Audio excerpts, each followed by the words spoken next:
All right, welcome back. This week we're talking about pulling the plug when it is time to take that deck apart. Also, we're going to be doing a draft as far as finishers go. I'm Levi. I'm Jacoby. And I'm Joe. And this is the Thought Vessel Show. Let's jump right in.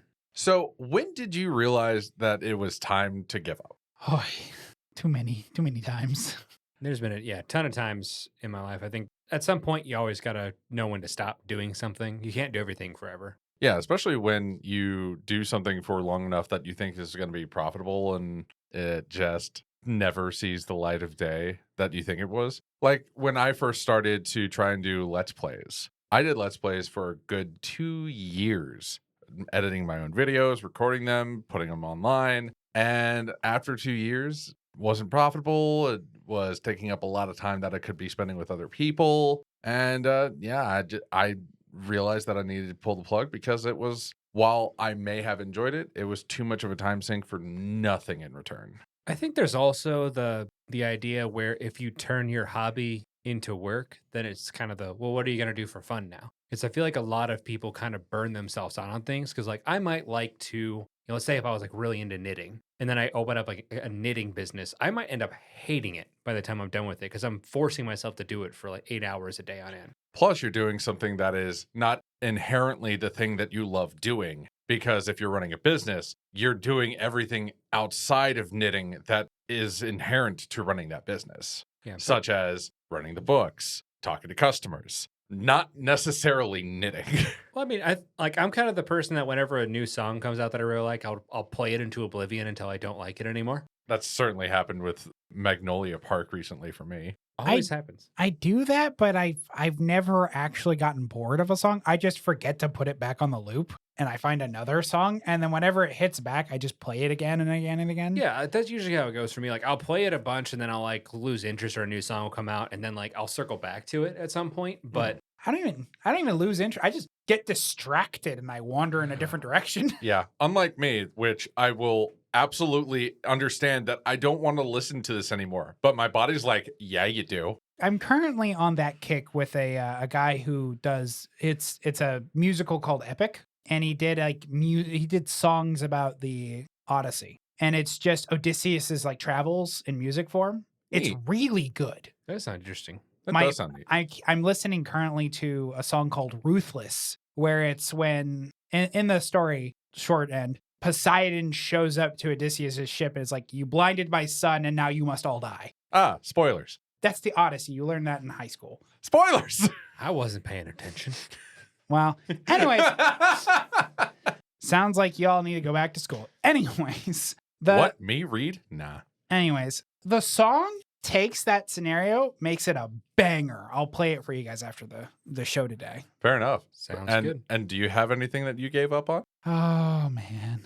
I used to participate in a lot of gotcha. So there was My condolences. indeed. So sunk cost fallacy be damned. For those that don't understand, including myself, what's gotcha? Gotcha is where you have a game and you can play the characters and stuff. A very simplified version is you have this hole in front of you, and then you have money, and you throw money into the hole to hope that the hole will provide you something. Oh, okay. Gotcha is you gamble for in-game items. I have lots of those. I still play this game to this day, and just the other day even, I was throwing money to gamble to get items, and I got one of the 4 items I needed. After sinking more money than I would have liked in the past. I'm way better about it now. In the past, it was like, okay, I saved up for a month. $100. What's it gonna get me? Nowadays, Spin the wheel. Spin the wheel! Very literally. But yeah, now it's more like, I got $5. I felt like doing something with it. We're gonna have a little bit of fun. Yeah. Slight dopamine. It's why I didn't really get into Genshin Impact. I have always told people that I didn't like Genshin Impact because of the mechanics, and they immediately say, but it plays like Legend of Zelda Breath of the Wild. And it's like, that's not the mechanics I'm talking about. I was about to say, like, their statement is true. However, you obviously know that, and that's not the problem. The thing that gets you, the reason they're called gotchas, 90% of the time you can earn the income to do the thing. Like they have some kind of like, oh, do this task for 10 minutes and we'll give you a roll. But you could just subsequent that with, I feel like just spending some money. Well, it also is derivative of the machines that are in Japan, and you may have even seen some of them in the supermarkets in the United States, where they can provide like stickers or little tiny mini figures right there at the front of the store that you can pay like 50 cents in the 90s, probably $1 or $1.50 now. Where That's the always whole sad. yeah, That's real sad. the whole thing is that you're just trying to get a specific minifigure that they show on the top card, and they just turn that into a game with a virtual item. I'm about to sound like that old man staring, yelling at clouds, but I remember when you used to be able to go to the store and like pick up like a Hot Wheels toy for like 49 cents. Those were the days. Like, when you were a kid, you got a little bit of allowance, go in and get like a new like Hot Wheel. Oh, we all play at Gacha. So do you. If you've ever cracked a pack of Magic, congratulations, you participate in Gacha. Correct. I single snipe. I really don't buy packs. But you used to buy packs at one point in your life, so when No. you did, you participated. I guess the only part is like, I guess like when a master set comes out, like when there's like a ton of things in it that I want, I might buy a box just to like get what I can and then go and get the singles after. But even then, even if you didn't personally pay for the pack, you have prized out with tickets before and probably got a pack. So that was the kind of currency that you used in between playing the game to then get the item that was the gacha. That's Yeah. fair. The concept of Gacha is some amount of effort / money is given, and you receive an RNG prize. Now, the question is, when did you realize you needed to give up? So I think mine has to go with a game that I used to play called HeroClix. I always have a rule with collectibles and things like that. My rule has always been one vice at a time, meaning that I don't play like Magic and Warhammer simultaneously because it's harder on the budget and it kind of distracts my focus. And I'm just usually not good at either one of them. And then I'm spending a bunch of money. At the time, I was playing HeroClix more competitively, like trying to travel for tournaments and things like that. I actually ended up winning a state championship in Iowa before I ended up calling it quits. But it came to the point that WizKids was using like 3D printing technology to make models for their prints and HeroClix and things like that. And they were also starting to increase the price on their packs, where it was like $14, $15 per booster of like 5 clicks. When I was buying collecting, especially as a kind of a broke college kid, they had an issue with power creep, where a lot of the stuff they had recently released was like some of the strongest stuff they'd ever done. And to combat that, they had like almost like a hard reset, and they put all of the sets back to ground zero. And I remember opening up some of the new prize support and stuff from the new sets. So usually it's like really, really strong things, and it was all like really, really just bad. I was like, I'm not interested in playing any of this stuff. It's all garbage. And I was like, okay, so you're gonna have an inferior product and you're gonna charge me more for it. Like, I think after this tournament, I'm probably done at this point. So kind of my last hurrah. I played this multi-faced Superman team and ended up going undefeated in that tournament, won the championship, and called it quits from there. I still have, a decent chunk of my collection. I did sell off a lot of it, but I just couldn't really justify staying in it anymore because it just wasn't the same game that I liked. And it was everything I liked about it was rotating out. Yeah, because I know that Magic has always had an issue with power creep, but the way that they've approached it was never to try and reset everything. They just set a new norm on everybody being more powerful. It's why you can still see a lot of the powerful cards, but even then, a lot of the cards that we're playing with now, you will rarely see a vanilla creature anymore. For the most part, it is going to be some kind of evergreen keyword on it. And they even said that that was just the way that it was going to go, because vanilla creatures just aren't what people want to see in Magic anymore. I mean, they're decent for draft if you're just looking for a very generic body to have in your deck. But at the end of the day, like, it's not anything you're going to get really excited about. And I think it's more of a complexity creep than a power creep that they're dealing with at this particular point in time, where cards are having these massive paragraphs on them versus something like Urza has 3 different abilities. It enters the battlefield, makes a card construct. You can tap any artifact you want to make mana, and you can pay 5 mana to shuffle your deck and flip over the top card, and you can play this turn. But even in the draft format, because that's primarily where they were designing and pushing out the vanilla creatures, is because they're no longer viable, really, in a draft format. That's why you don't really see them in the draft format unless that vanilla creature is very good on its rate, like a Colossal Dreadmaw, and even then it still has trample. And in the same vein as like HeroClix, Leave and I used to play a game, not together, but we used to both play a game called Dice Masters. That was a vice I used to have, and then that just died so quickly. I was so upset. For me, I like Dice Masters a lot more, and that's the game I went to from HeroClix was to Dice Masters first, and then from Dice Masters went over to Commander again. I still have my Magic cards from when I was younger. I didn't sell anything off, fortunately, so it was a little bit easier to rebuild. But with Dice Masters, like packs were super cheap. You were basically building your deck as you were going, and it was very, very versatile of how you wanted to do it. Had multiple IPs. It was a really, really fun game. But my problem is like your LGS, wherever you were, you'd have like maybe 4 players. There was no judge support. Like they were having me judge tournaments, and I had played the game for all of like 4 months. I had no idea what I was doing, but just there was nobody else. There was no one. Yeah, that's a game I wish had hit more popularity. If it had gotten more popular back when I was playing it, it might have taken the slot of Magic for me. I think so too. And like I'm looking forward to having like Marvel introduced as an extended universe just because like I like superheroes a lot and I like that kind of that realm of things. And like Dice Masters is all, Marvel and DC, a little bit of D&D thrown in there. Granted, the D&D wasn't necessarily the best idea because we had the half-elf bard, which is basically like a creator hoof. And there was a rule where you couldn't go above your starting life total. So like you couldn't like even outrace it. Like if it came down, you were just dead. Rough. It was like Creator Hoof Plus. There wasn't really any like fog effect to get around it. You couldn't get above 20 life to ever like survive. Like it was bad. It was Creator Hoof if Creator Hoof scaled with your life total rather than your just creature total. Huh. You're not selling me on it. I'm gonna be honest. So that particular set was.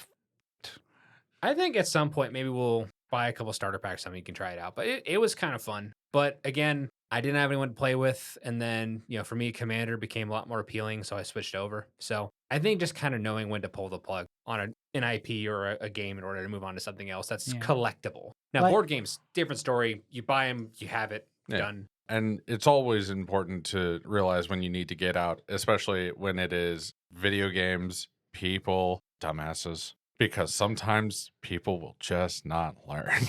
And there's something to be said about the adverse where you should commit to some things that you don't commit to. Like there is a game Levi and I are planning to commit to, Uber Isles, where it's like games that teach you stuff are always worth a commitment. Yeah. As for me, always commit to the bit. If you're not committing to the bit, you're lost. Proud of you. Well, we're going to jump into our topic now, which is in the same regard here. We are talking about pulling the plug, kind of when, in our experience, is a good time to kind of take a deck apart. So it can be tough whenever you're collecting and playing, and then you got that new deck you're wanting to build, that new commander or something that comes out, and you start putting a deck list together, and then, I swear I had a Ristic Study, but what deck is it in? It's over here, and then I've got to go find this particular card. I got to find this particular card because everything's spread out all over the place. And then the new set comes out, and you need like 25, 30 cards from it because of all the different decks you've got everything going, and you have to actively keep that headspace to keep everything intact. And it can be a lot to deal with. So it's kind of what has your experience been so far as like when you want to take a deck apart, like what is the reasonings behind it versus keeping something together? I think the times in which I've taken a deck apart, because I have been one of the people that keeps decks together for the most part, is when I take it out of the rotation of the decks that I play. I will have it to the side and it will still be quote unquote put together. But then as time goes on and I'm building other decks, I'm like, oh, I know where that card is. It's in that deck that I haven't played in a while. I'll just take that out and I'll put a nice little reminder that it's there. And then if you keep doing that for a few rotations, that deck is just effectively taken apart as you've built newer decks that have caught your interest.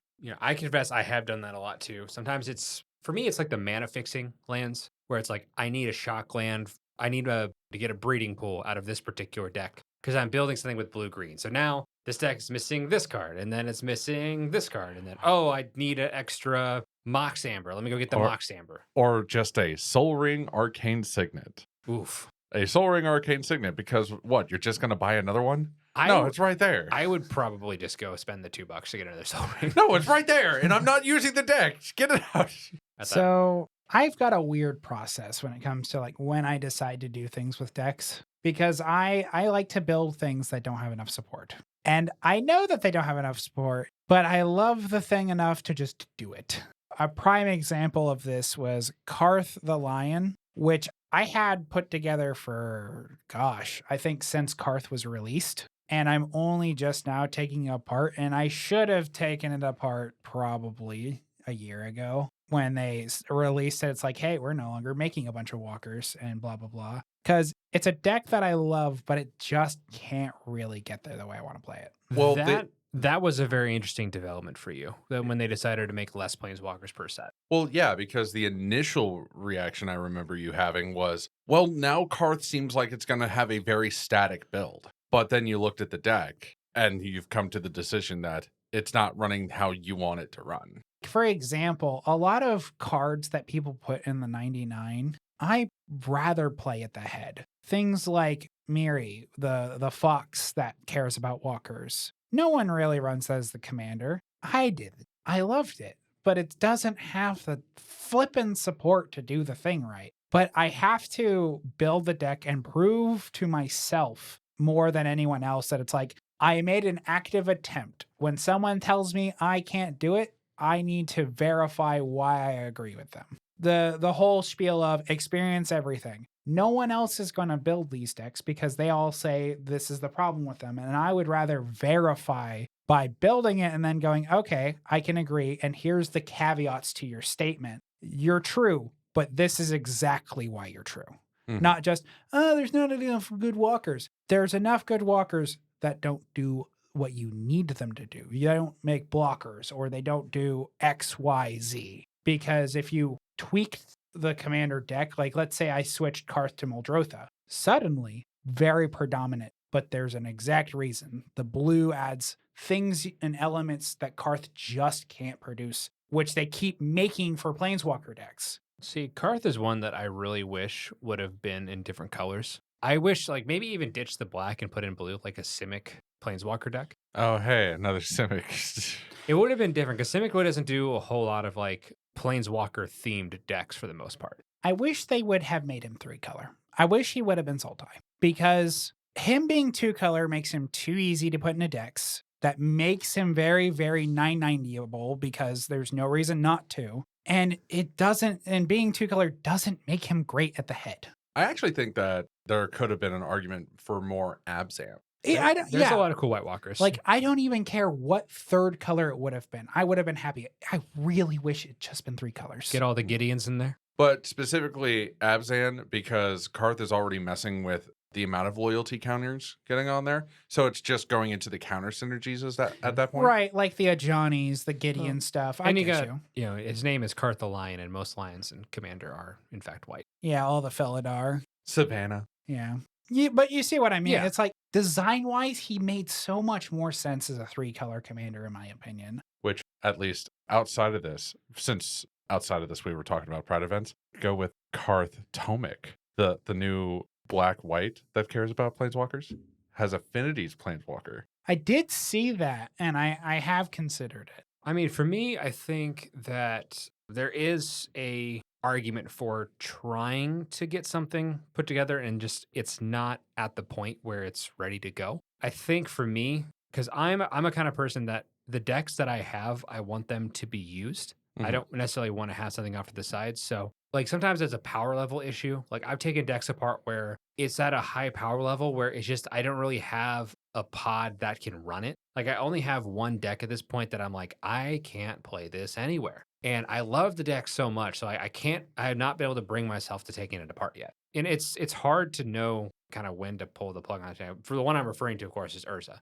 I do love Urza. It's got some stack effects. It's not good enough to be in a CDH pod. It's not designed for that. It would get creamed. But if you bring it to a casual table playing Winter Orbs and Static Orbs and stuff like that, they're not going to appreciate that either. So it's really hard to actually find a table that is going to be open to allowing me to use that type of commander. And I don't want to just spring that at someone like, hey, Urza, get ready. Well, I mean, yeah, and that's why there are high power players that exist that don't go into CDH, Joe Johnson being one of them. His Discord has a whole lot of games where you could actually play that Urza deck and not necessarily have people that do the feel bad. But it's also understandable because that's specifically online and not at your local game store. And it's easier to find more pods and stuff with the online community. And I think that's why you'll see a lot more competitive players in the online environment because things adapt so quickly. Where if I go, like, I've been to local game stores that I've gone in and I've played in multiple pods, and I'm at the point where, like, I don't even know if I can bring a Brinkon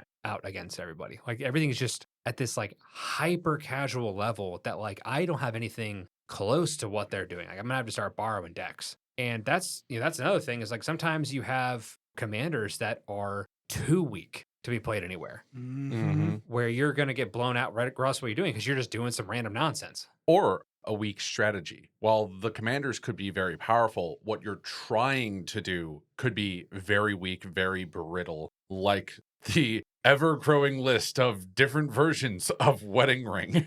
You run into a lot of the issues where you have stuff that's just, it's a little too tuned. I have the very polar problem where I have decks that I am not willing to tune because I'm all about having fun and doing like absurdly gross things. However, when people I play with are not really super about those things, I lean away from them really, really hard because at the end of the day, I'm pretty easy to please and have fun with. I play a Mazzy deck, which its whole thing is a bunch of auras that don't go on any of my creatures. It's all like, now you're a bug, now you're goated, now this, that, that. It's a terrible, bad deck, like garbage. And it can't really get there unless I have all of the nuts. And at that point, it's just so boring that I struggle to bring it out. And I'm actually about to tear it apart. We were talking about it before the podcast today.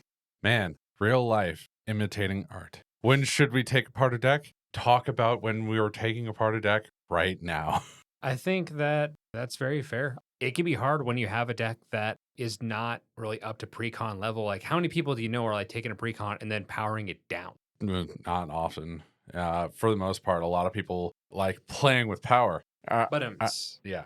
I kind of like this evolution that we have gotten, and I dislike it at the same time. I like that we're getting stronger, better, more advantageous precons that a new player can pick up, and it can come to a table and somebody's randomly, weirdly assembled garbage doesn't just stomp it. But it's also come with the caveat of it's a bit complex for a new player. And I've had some instances where I've had to sit with a player. They're like, I don't understand how this works. And I have to go through the layers with them. And a deck that comes out of the box and is like, okay, we have to care about upkeep, draw, main phase, because you have this, this, this, and this on the field. Out of the box, little more complex than a brand new player is really set up for. As an individual, who I am right now, I really like where precons are because it used to be like, I'm going to take this precon, I'm going to take out like the 20 cards that don't make sense, and I'm going to put in stuff, budget things, just to get the draw up to the rate that I want, or the ramp up to rates that I want. Maybe take out some tap lands or some untapped lands, and then boom, there we go. Nowadays, with a lot of these, I don't really feel like I need to even do that. They're just good enough right now out of the box that I'm like, I don't really have much of a desire to take out anything. I can run it as is and it's fine. Like, I'll have a couple of cards here and there. I'm like, clearly you're in here for the supplemental commander. Maybe I'll take it out and just put in like a harmonize or something. And even then, they're starting to build a lot of the supplemental commanders to still feed into that strategy a bit. So it's not even like how they're just splitting off into two different directions within the same precon. You're not getting Yuriko and Aminatou anymore. Yeah. Where Yuriko, technically speaking, it cares about the top of your library, so you can like hit somebody with it, but like you're not putting in a ton of creatures. And Aminatu's like miracle precon they had going on. Yuriko wasn't even the head of the precon she came in. Yeah, Yuriko was an Aminatou. Like, and it was an Esper Miracles with a little bit of flicker effect. Aminatou, great commander, but Yuriko made no sense in there. But it sold like crazy because hey, ninjas. Yeah. People like ninjas. People too. Like, that's why, two of the top 5 were like ninja centric. Yeah, commanders. that's why Satoru Misawa was top 4. Like a good comparison example is that I have when I got the commander decks from even All Will Be One, the decks kind of felt a little subpar. Like, they had their core theme, but it wasn't super up there. But then this recent convention we went to, I got the desert deck, and just going through all of the things in it, I was extremely impressed with like out of the box. I could play, have a great time, and everyone's like, "That's in that deck. That's really cool." Because some people are like, "Why'd you put that in there?" I'll be like, "It's just in the precon." I've had people, I bought the Storm precon from that set because like I don't play a lot of Storm. So I was like, well, this might be a place to kind of dip my toes in the water. And I've won games off of that. And they were like, how much did you do to that deck? I was like, I haven't done anything to this deck yet. Yeah, the pirate precon from Ixalan is also like that. That one is so fun. And it's nice having these, but at the same time, like it's hard where you're increasing the complexity and you're making it harder for someone who's just trying to get into it to actually get it. So like usually when somebody asks like they're, hey, I'm going to start playing, what should I get? I'm trying to find like the most generic precon I can. Like they wanted to pick up a follow commander. I wanted them to pick Caesar because it's just a bunch of creatures attacking and getting synergy off that versus like worrying about energy counters that aren't really going to be a thing. And the Kaiser deck was, in fact, the most popular deck. Yeah, the example I gave with the complex layering, where they had to like really figure a lot of this out, was the Mothman precon, Oh, yeah. where he had things at Also a upkeep. popular deck. Yeah, he had things at upkeep, at draw step, at pre-combat main phase, and he kept messing with like he kept doing things in slightly the wrong order. So I had to stop and be like, hey, whoa, this is not how this goes. Let's go back, redo this, because he was really perplexed by just all of this before and after he's drawn a card. I think that kind of right there kind of feeds into the next thing, that reason why I take a deck apart. And that's where we're at the end of the road with it. Where, for example, you really like the Deserts precon. I would not touch it because we don't get Deserts anywhere near enough for me to like be like, oh, there's an upgrade for it. There's an upgrade for it. For me, like Deserts, energy, the radiation counters or the rad counters from that deck, like there's some good stuff, but like we're not going to be getting a lot of support for it moving forward. Where I'd rather have something that's going to, like the Storm deck, there's going to be Spellslinger stuff all the time. So if I wanted to build and add upgrades to that deck, there are going to be things that are coming out that I can work for it. I have a Shrines deck, and that's where all my enchantment synergy stuff is currently just hanging out right now. But we're not going to get Shrines again probably for years, if ever. I'm just stuck with this deck that has a strategy that's not really going to evolve over time very much. And it's just going to kind of hang out until I figure out something else to do with it. They have to figure out a different phase in which the shrines activate, because we already have upkeep, we have pre-combat main phase, and we have end step. So now is it going to be like in combat or That'd be cool. Post-combat main phase? I wouldn't even mind having some shrines that do attack triggers. I think that'd be really cool because then at that point they're also vulnerable. So like someone might be able to chump block and take your ramp engine off the board. But we'd have to go back to Kamigawa again. I don't think we're doing that in a decent amount of time. So Well, no, the literal middle shrines came out in like M20. like a core set, sure. Yeah, it but was a core set. I think in order to go back, I think we'd probably have to return to Kamigawa at this point. I think Unless they want to do shrines Modern again to- Horizons. Modern Horizons 3 shrine.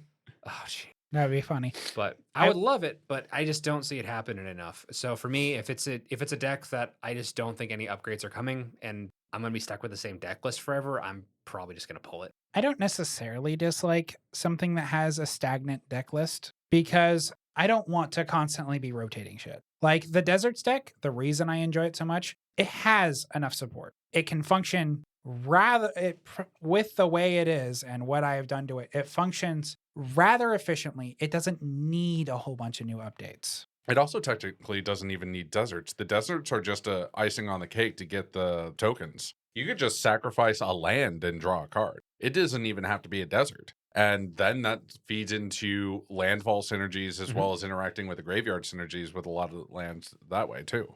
Yeah. Lands are good. And I like the desert synergy because man, I made my New Year's resolution already. Got that Armageddon crisp off the top. Oh, I made enough people so sad, but it was so beautiful. I mean, I think it's probably the correct way to cast Armageddon because at that point, like, yeah, we're setting off the mana, but you have 40 power on board. So, like, the game's gonna end. It's not like you're just doing it to maybe find something and you've made this game last an extra 40 minutes. Yeah, this is not I have no other recourse Armageddon without the piece that really synergizes with Armageddon on board. Yeah, we talked about at the very end of last year. It's like, I'm going to find a deck to put this Armageddon in and I'm going to blow them all up and I'm going to show you why you should. Finally got the deck. It ended up being a precon, boys. We got there. It is definitely fair. I think that when we're building that is a good option as far as, taking it in that direction, even more stagnant. My only concern is when you have a stagnant deck list, and we already talked about power creep being a thing in Magic. If you're not getting new cards that are being designed by R&D, there is a stronger chance that deck starts phasing out of power. I can understand why that is a worry for you. As far as I'm concerned, Cody doesn't get a lot of new pieces generally, because the way that I've built Cody, it's very rare that I get a piece that would slot immediately in, because I view that Cody is damn near where I need it to be regardless. And I bring that to multiple pods, still don't have a lot of issue. And it's still a fun deck to play because it has a different gameplay feel each time that I play it, because you then pivot to the different kinds of strategies. Well, I mean, similar to my Brago deck, like you get to a point that you've optimized something enough in the way that you want it to be optimized that you're harder pressed to find updates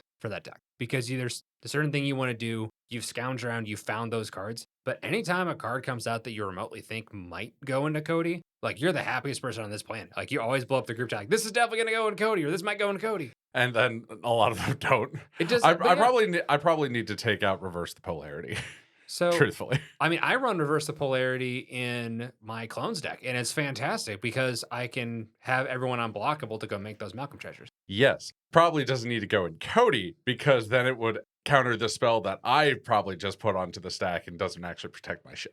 The thing I would like to point out is the opinion you have to keep in mind is it's more of a question of where do you consider the basement of tolerance? What is the minimum amount of good you're willing to accept from a card or a particular archetype before you go, okay, we no longer accept that as our basement and now we plunge it. So like, for example, shrines used to be somewhere on the base level. Now it's closer to the basement. Now you're getting closer to like, I might put it under the dirt because it's just not going to get enough. Shrines for me, it's not a matter of power issue because that deck is really, really strong and extremely resilient. And its way to get any enchantment I need back, has a lot of enchantment-based tutors and stuff to go get the ones I need consistently. It can protect itself. The deck is solid all around. It's just when there hasn't been anything to come out for it, I'm the type of player that I will consistently, unless I'm built a brand new deck and I'm testing it, I'm going to rotate my decks every single game I play. If I play 5 games in a night, that's 5 different decks I've played. I usually carry like about 10 with me at any given night, unless I need to repeat because we're in a particular power level. If I'm not getting anything new in the deck, and it's just the same thing I've played 2-3 months ago, I'm less inclined to want to play it again versus something new that I've put together. That personally tells me that a lot of the decks that you build, you don't have a lot of your heart in. I feel like you're just going into, I want to play mechanics, but not have a true vested interest in the deck. It's the main reason why I have Cody still together, even if I don't necessarily get a new piece, because regardless, even if I've played those cards over and over and over, I love how that deck plays, even if I don't get to play it all that often, because I just love how it plays. It's why it's still together and why it is so fun for me to play, and why I have not even decided to take it apart, is because I love that deck so much. I think part of your point of view, Levi, is you want to always be able to do something that adapts to the situation.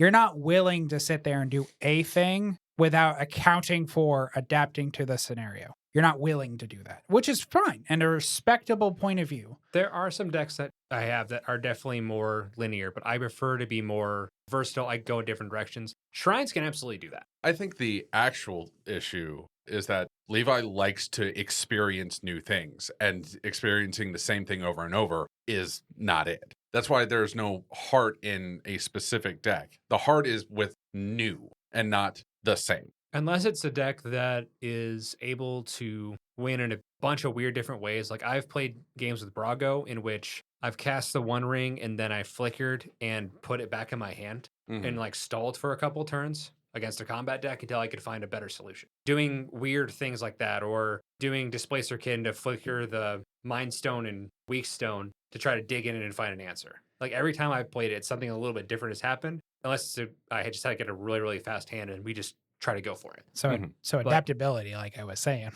So it can do, but it's not necessarily adaptability. It's more of there's a lot of pieces, and it's also finding new lines. Yeah, I think that'd be the easier way to describe it. All it is you're telling me is adapting by adjusting. Like that's the point is your decks won't be stagnant because you're always adapting the line. You're adding more than one. The decks that you keep around that stay there only stay there because you adjust them. What you just said, you aren't super attached to shrines, you don't really play it. You would play Brago every week, I guarantee, if every single week you adapted 2 to 3 cards in it. If I had a table for it, I would play Brago all the time. Like I love playing like Blink synergies. I think at this moment in time, Brago's the only Blink deck I own because everything else has been taken apart, whether it was too similar to the strategies I was doing or I just needed the parts for something else. For example, I was wanting to build a new deck. It's the Clues Commander. I wanted to upgrade it with a lot of different things. And I was needing a lot of the land mana packages that Tulane had. So I moved a lot of those lands over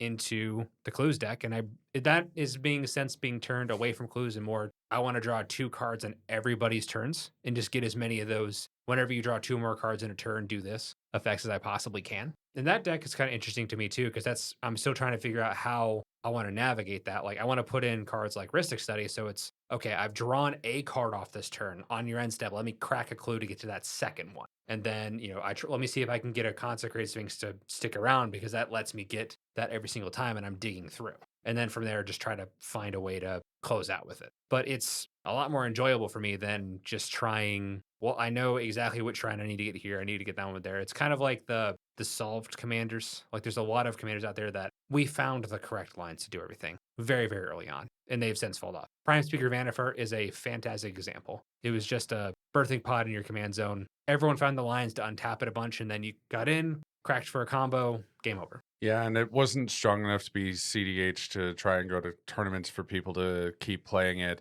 It just kind of either stays in the high power and people understand what you're trying to do with the strategy, or you fall into obscurity because you were not as strong as you thought it was. Everyone figured out what to do with it, so they just kind of stopped using it. Or like Kinnan. Kinnan has been... Kinnan is still prominent in CDH. Yeah, it's a good in CDH. No one really uses it in casual. I think Kinnan is similar to like Winota. You're going to be really hard pressed to make that casual enough to go into like a 7 pod, even by accident. Or like Slicer.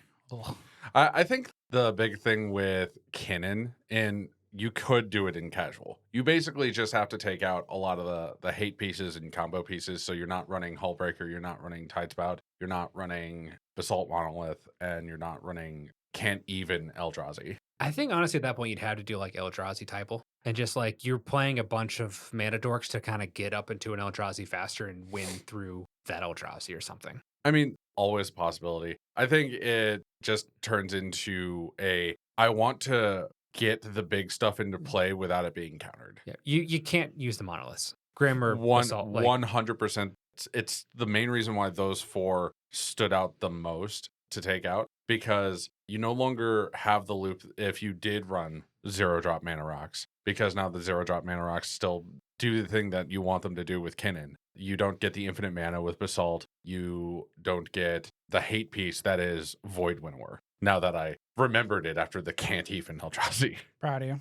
Sounds good. But so far you've had to take out cards enough over time that it was just time to go. It's too high of a power level for what's around you. It's too low of a power level for around you. It's not getting upgrades enough. And you'll see this popularity trend because, EDH Rec only keeps things that are 2 years old or longer. You have a lot of decks that they just don't get any upgrades and then they just plummet down the list because you're not getting anything. Like I took apart my Azorius Spirits deck because we just don't get Spirits anywhere near enough to justify keeping it around. And I could use that stuff otherwise. It was up there for a while too, for a good while. And then it just went...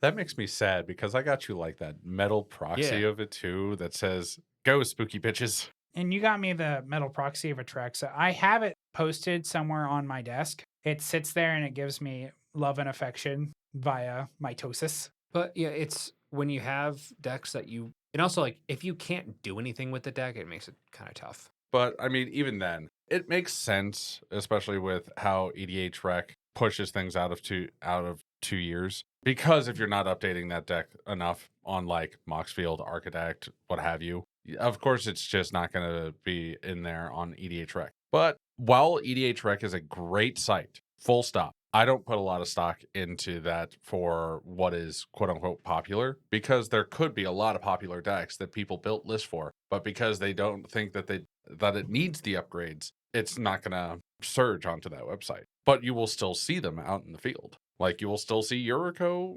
you will still see Kinnan, you will still see a lot of Kenrith lists as well. Even if they're not necessarily like CDH, they're not necessarily the politics, how they built them can sometimes just not change for them, and they'll just keep playing it that way. If you want to keep a particular commander together and you don't want to change anything out, that's fine. I just don't find a lot of joy in that because I want to kind of fine tune things as we go. Where if a new card comes out, I get excited about being able to upgrade a deck. For me, that's just not what I want to do. And if I don't have the ability to really upgrade anything over time, I'm probably taking it apart. An exception to this might be like Uro, where I have a lot of my Umbras that have been signed, and that's just kind of where they hang out. It's not an optimized Uro deck. Like, it's still strong. It still can do scary Bigfoot things, but it's mostly in existence just to hold on to those enchantments that I really, really like. And that's just what it does. And then the last bit is taking apart a deck before it's even been built.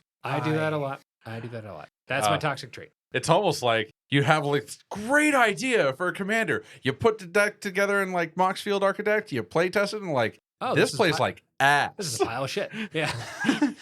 I am extraordinarily guilty of that. I think in the last month, I have constructed, deleted, reconstructed, and then re-deleted at least 130 decks. My list, I went onto Architect, right? My primary deck builder site. I was like, man, I need to go through these and like see how many I had. I had 287 decks on that site, all on private. And I went through like an hour and a half of delete this, delete this, Yep. delete this. Why did I have 2 copies of this? Oh, right. This was a different version by like this many cards. Delete this. And it just, for an hour going like, man, I spend way too much time brewing. What is wrong with me?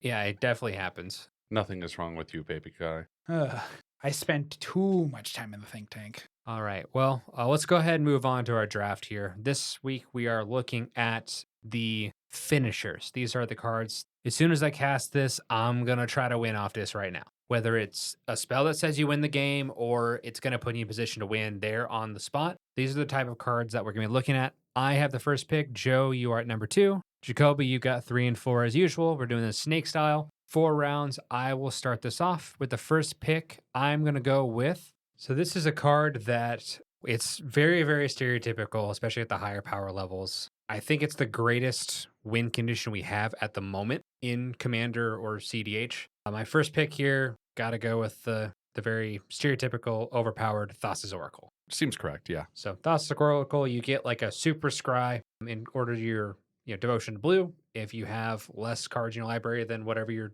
doing that super scry for, you win the game. Simple enough. A lot of people will use that, put it on the stack, and then use a demonic consultation as in response to exile your whole library. I use it in Brago as a way to kind of win out with my Displacer Kitten, Teferi combos and lines and stuff like that, just to have a way to get to the end and then use the Oracle to kind of pull the win. The more safer spell is Tainted Pact, because then you get to choose which one, how many cards are left in your library. So if somebody just says, Cephalid Coliseum, you don't immediately die. That is very fair, but that's definitely my pick here. The Oracle, if I'm having to pick something as the 101 for the draft, I just think that's the most appropriate. Yeah, and that's certainly fair. I know that I picked some CDH cards myself, but I wanted to do one of the more powerful ones in casual. So, of course, my pick is Expropriate. That was on my Who list. would have seen that coming? I didn't even bother putting it on my list. Oh, yeah, because obviously Expropriate, it's a 9-drop spell. It is in that range of, if you are casting this, you should be trying to win the game or have such a big impact that you should be going on to win the game regardless. I think these days, after all the different podcasts, it's turned into you get an extra turn and then a permanent of your choice from all 3 of your opponents. And normally that should be enough. Yeah, but even then, you come across the odd ones where somebody will give you another extra turn. It's game over at that point. Yeah, at that point, you got time stretch with some benefits. Does it tell you how bad all my decks are that everyone takes the extra turns and I've only won one of the 4 games? I mean, especially the one time in which you had copied it, everybody gave you 8 extra turns, and then you couldn't kill us until the 10th turn you took.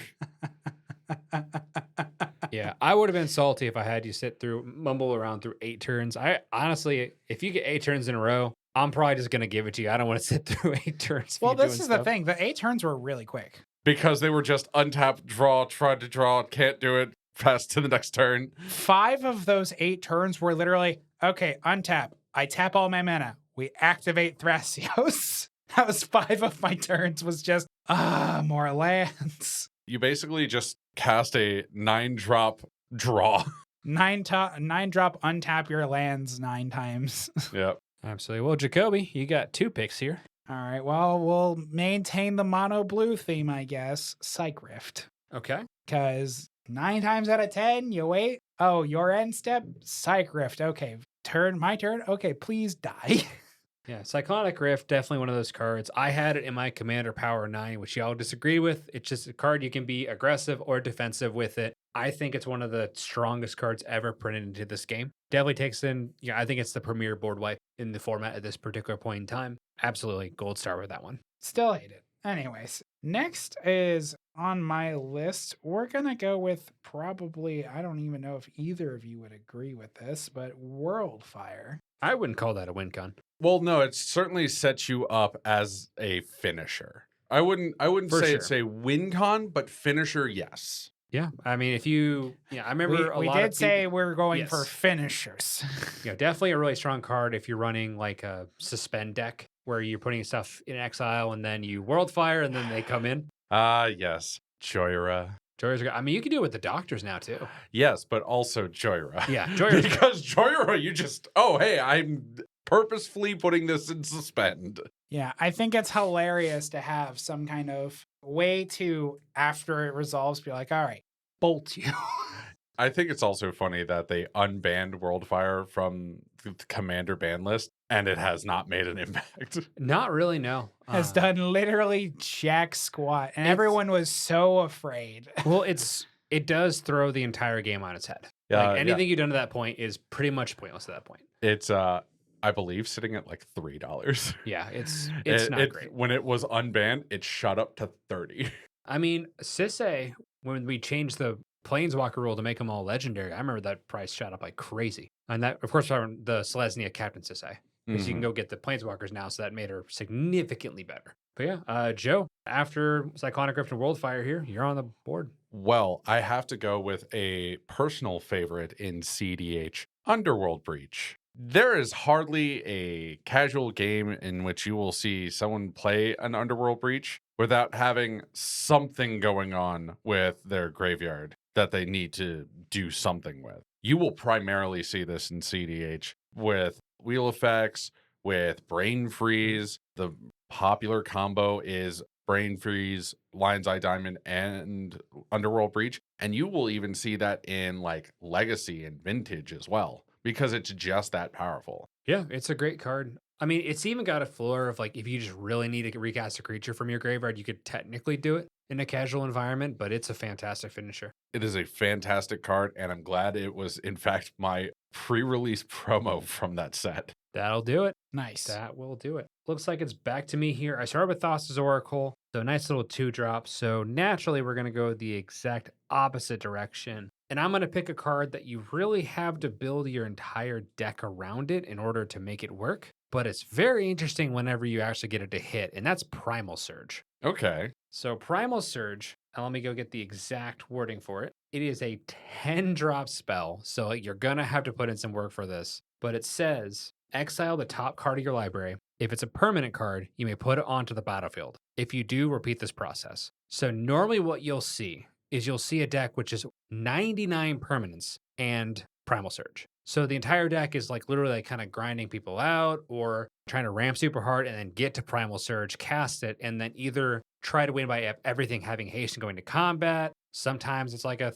Thassa's Oracle or a Lab Man, Jace, one of those effects. but it's a fantastic card for, if you're just trying to win kind of out of nowhere. Also, you're casting a 10-drop sorcery. Like if you resolve a 10-drop sorcery, you kind of deserve it. But I think it's a fantastic way to finish off a game. Yeah, absolutely. So that would be my round 2 Primal Surge as a finisher here. Who doesn't want to vomit their deck onto the field? Yeah, absolutely. Speaking of vomiting stuff on the field disgustingly, my next pick is going to be Tooth and Nail. So Tooth and Nail is an entwined card. So for a total of 9 mana, you can take 2 creatures from your deck and put them right into play. So usually what this means is it's going to be some kind of 2-card creature-based combo. And as soon as it gets into play, the game is basically over. I've seen it used in non-combo capacity, but it's usually like a Haste Enable or an Eldrazi. Like it's not over, but it's over. It's also a phenomenal card. It's really good for like pod type of decks when you're just trying to like have everything at your disposal at any given time. Funny enough, I've actually seen somebody Tooth and Nail and fail. Tooth and Nail and fail to find?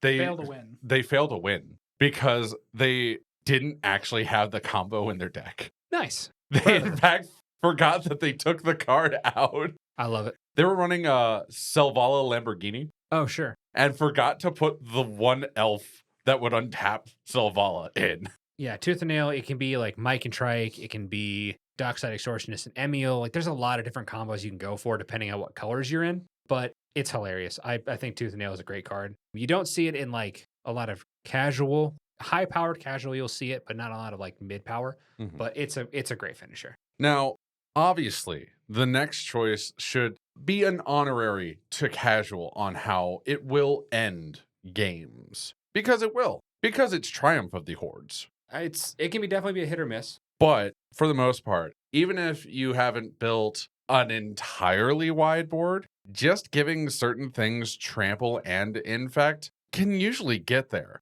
And this is a lot better than some of the other overrun effects that we see, because even if it's only giving you +1/+1, the infect and trample, huge swing. Definitely can be if you got the board for it. I'm a little surprised you took that one. I think Jacob here is going to correct your mistake with that. But if it, I just don't think that what I thought you were going to take is going to get back to me. But Jacoby, let's see what you got. I'm going to pick another card that requires a lot of setup. And I had someone recently think they were cheeky and tried to pull on me, but I called it way ahead of time and he stopped doing it. Cormispell. This is a card that turns all swamps into dudes. Little 1/1 boys. Can you guess what we go in every deck? Urborg. Can you guess what we're going to do? Kill all the 1/1s. Armageddon with extra steps. Yeah. So he had a mono white Durand deck, and I saw him play Urborg, and he looked to himself, and no one else thought about this. I looked him dead in his eye. I'm like, oh, you cheeky dick waffle. I see you. I know you got Cormispell. And he looked at me with surprise and was like, no, you know the tech. It was a great time. I then immediately Armageddoned. Immediately went, and I quote, pardon my language, none of that shit right now. Go away. Cheeky tech. I love Cormispell. Oh, it's such a beautiful card. All right. Well, you're back on the clock here for the last pick in this round. Or I guess the first pick of the last round, rather. The first pick of the last round, eh? Well, I could go really generic, so I think I will. We're going to go good old Guinea Pig of Doom. Guinea Pig of Doom. Guinea Pig of Doom. The Craterhoof Behemoth. I need someone other than myself to create the Guinea Pig of Doom as like an actual card. Please give me my giant Guinea of Doom. Please name it the Guinea Pig of Doom. The question is, was that the card you think that was correct? Oh, absolutely. I think having the buff at that point, and even getting to a point where you can even threaten commander damage on somebody with a single creature is huge. I've been in a lot of games with Triumph with the Hordes is good enough to kill like 2 people, but not quite enough because you're only getting +1 versus Craterhoof is just like, no, everybody's dead. Everyone's going to die right now. I can tell you that I've had a game where I resolved 2 Craterhoofs and nobody died. Well, that's just on you, man. No, that's wild. because somebody sudden spoiling. Well, I mean, that's going to get you regardless. They just didn't die. They didn't have the trample anymore. But I mean, it can definitely happen. It would have been the same thing with Infected in that particular scenario. But you're on the clock here. 4th pick, you've got an Expropriate, Underworld Breach, and Triumph of the Hordes. Well, obviously, we got to go with one of our favorite X spells, Torment of Hailfire. Torment of Hailfire, there you go. If you were talking about a game-ending spell, if you needed a place to put all of your mana, that was it. Every time you put a mana into X, your opponents have to make a choice. They either have to sacrifice a non-land permanent, discard a card, or lose 3 life. If you say make X 20, they have to do this 20 times. It's pretty poggers. Which, funny enough, when I had that in the group hug deck, because I've been giving so much value to people, it's mainly just been a board wipe at that point. It's actually been really funny. I mean, there's enough treasures and card draw and stuff going around. That's probably the case. Well, I mean, yeah. Though I don't necessarily give them a lot of treasure. The main thing that I do with everything we do gives everyone a lot of treasure these days. That's fair. I hate it. But yeah, for the most part, a lot of it is just them having a lot of cards in their hands and their own strategies of putting non-land permanents into play. It just happens that way. But in the games in which you get a lot of mana and they don't have a lot of cards, they don't have a lot of non-land permanents, someone will die. I will say, if this last pick that you take is not the card I'm thinking of, I am shocked because no one took my last pick, the Guinea Pig of Doom. I expected it to go and Torment was on my list. But is the last card on my list going to get said? I doubt it because regardless of what was going to happen with this, I knew that this card was going to be my last pick because I think it's really cool as far as a finisher is concerned, as far as a flavor perspective is concerned. And I don't think it would have been taken before this. You normally need to have Avacyn or Zurgo as your commander to do it. But my final pick is going to be World Slayer. So World Slayer is an equipment card that takes 5 to equipped. And it says that whenever the creature that is equipped to it deals combat damage to an opponent, you destroy all permanents other than World Slayer. So what you do is you have an indestructible commander, you connect on somebody, everything that is not your commander and the World Slayer gets blown up, and then you can just perpetually hit people and destroy everything all the time. So it's just you have this unstoppable god just running around smacking people until they eventually tap out. Yeah, I messed up a game by not getting the World Slayer and then immediately blowing up the entire board because I had just cast the blue epic spell from Kamigawa. And everybody else was going to have to spend time building up the board. I was just going to keep getting stuff out of their decks. Hey, buddy, you guessed wrong. I said that wasn't going to be your pick. It was one of my picks. Well, which one was going to be the one you said? The one I'm like, I'm going to be surprised if you pick it. It was World Slayer. I was like, yeah, he's probably right. I did not anticipate your last pick was going to be World Slayer. That was my last pick from the get-go. It was going to be my honorable mention. But it's okay. I have a different honorable mention. Yeah, well, let's go and start with yours then. Villainous Wealth. Villainous Wealth, that's a good one. A little bit harder to do as a finisher just because you're relying on your opponent to have something. Hey, but if you make X equal infinity. Yeah. If you make X... You'll probably figure it out. If you make X equal at least 30, a third of their deck is probably enough, even if you don't get their permits, to figure it out somewhere from there. Definitely Villainous Wealth, great card as a finisher. A good setup. Of course, it's ad nauseum. Ad nauseum, it's definitely a setup card rather than the finisher itself, but it is disgusting. There is seldom a time in which people have cast ad nauseum and not also won that turn. Yeah. For the most part, there are sad nosses. Sometimes you don't win, but sometimes you get the exact pieces that you need and still a good amount of life left. And you're just like, well, let me just cast this. And oh, hey, by the way, here's the 5 counter spells I got in that ad nause. Do you want to test me? Very much how it goes. And I guess my honorable mention here, a couple ones that I would go in between. I'm going to go with the less combo route, and I'm going to say the Approach the Second Sun. Nice. So, it's very simple. 7 mana, you gain 7 life, put it 7 cards deep in your deck. If you cast it again, you win. Kind of puts everyone on blast. There are ways to kind of set your deck so you can cast it twice. I use it in my Narset Planeswalker deck because I can kind of dig and find it and put it into my hand because I don't want to cast it off the top, but it's a way to kind of get the game to close versus just spinning my wheels until I can find something. You could also do Approach to the Second Sun Narset's Reversal because I think that still works. It would put it back in your hand. But you get a new copy. Approach says if you cast. Yeah, if you cast from hand. too. So the copy, Says from hand. yes. Yeah, because you can't Narset flip it for a win. You have to But like if you dig and scry and get it to your but hand if you card. Narset's reversal, But and then you have it back in your hand, and then you just cast it again. Yeah, that's technically the second that's cast. that's what I was about to say. If you you- Narset's reversal it, then recast yeah, it. You're if good. you've got 16 mana, sure, go for it. What if not going for it?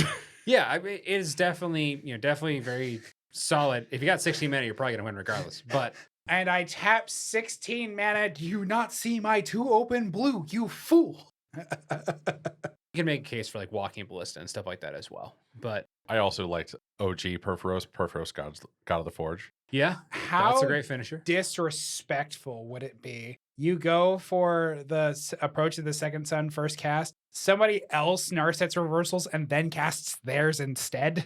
But it's a copy, so it doesn't matter for them. Well, No, the they Narset reverse will be the copy, and then they cast their own. Like is I'm what he's saying, they have the Narset and the approach in their hand, and they flash it. I think Wizards should make an errata that says if someone actually does that to you, you are able to slap them in the face. That would be such a fucking awesome moment, though. Just be like, "Oh, you're trying approach. Narset's reversal. Give this next spell flash. I cast my approach. Get stay." You know what else helps with that setup? Omniscience. Yeah. I am just going to cast this Omniscience. Don't worry about it. Approach the second sun. Nurse its reversal. Approach of the second sun. 10 mana. Yeah. Turns out if you spend 10 mana on a spell, it's real good. But yeah, so that was our finishers draft here. So the guards that are kind of closing out the game, whether it's setting it up or knocking it down. Anyone have any final comments before we tell the people goodbye? I'm shocked both of you picked from my list. I expected. Well, One Blind Squirrel finds a card. nut every once in a while. Yeah, no kidding. Also, Infect. Real good. Do it. Blow up all the lands. Don't be a coward. We're just giving out the toxic takes. So like, Another Infect. if you have twins, give one away. Jesus. Yes. Levi, throw that baby out with the bathwater. It'll make a great touching story on NBC when they go to the same college and stuff and find each other. Anyways, And then the parents were arrested. that was all the time we had today. This has been the Thought Vessel. Y'all have a good night. Take care. Bye.